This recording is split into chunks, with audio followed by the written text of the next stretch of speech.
Hi, I'm Maylee Dye. I am an RN right now, just getting my BSN. For one of my classes, I have to do a community presentation.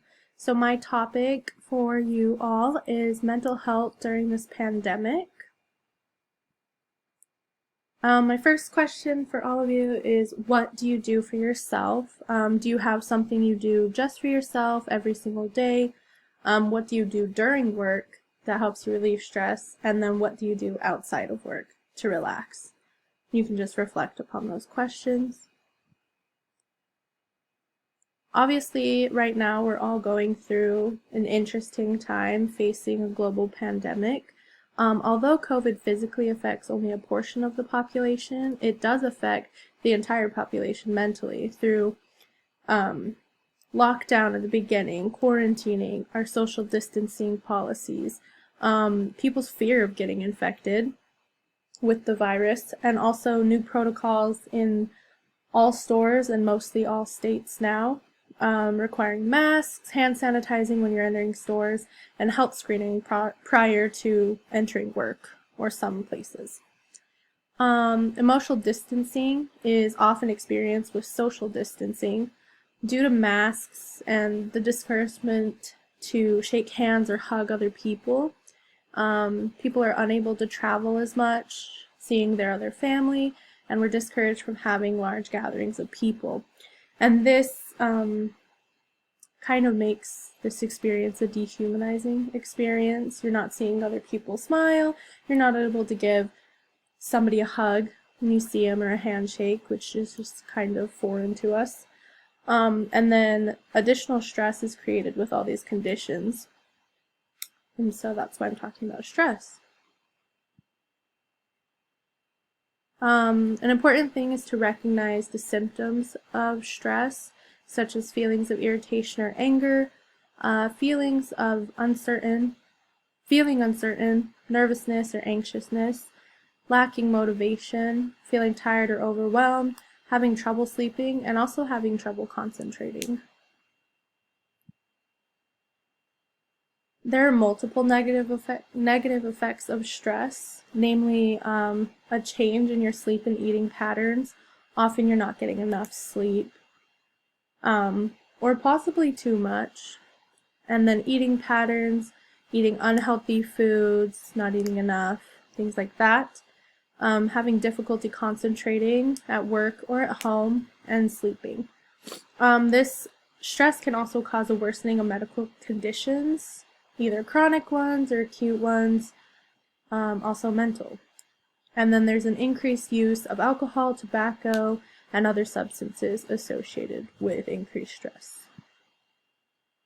There are multiple ways to cope. A good one is to disconnect for a little bit. Obviously, the pandemic is talked about all over social media, the news. So if you just take a break just for a little bit from reading or watching the news and kind of just refocus on yourself, physically taking care of your body, taking deep breaths, stretching, meditating, eating healthy, well-balanced meals, getting exercise, also plenty of sleep, and avoiding excess alcohol and drug use.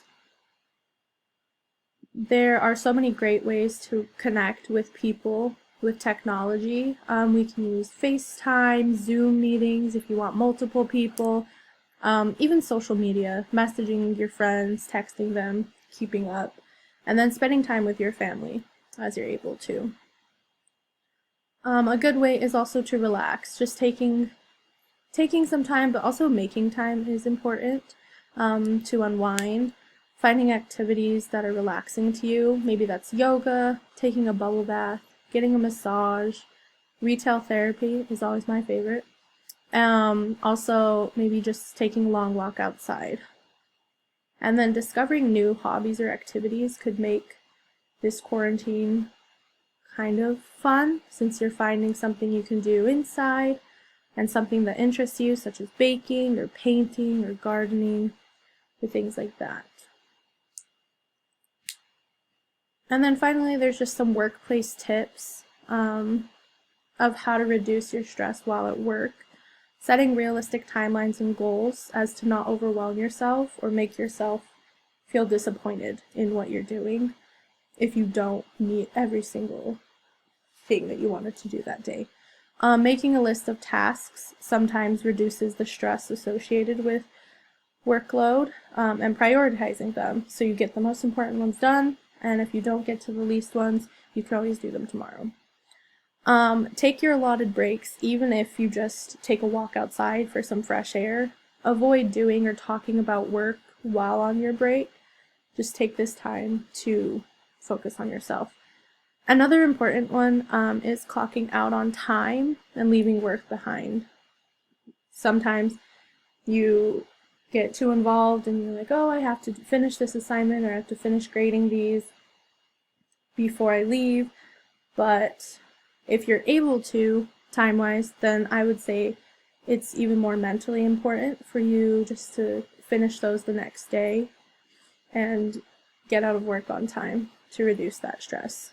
And then a great one is to have an outlet after work or creating a ritual to help yourself unwind, since being stressed, especially right after work, is something that we all face. Maybe pick up like a soft drink and a treat on your way home. Just relax, listen to music or a podcast you like, and then maybe just when you get home, watch TV for a bit and don't punish yourself for relaxing and taking that time before proceeding with your other things.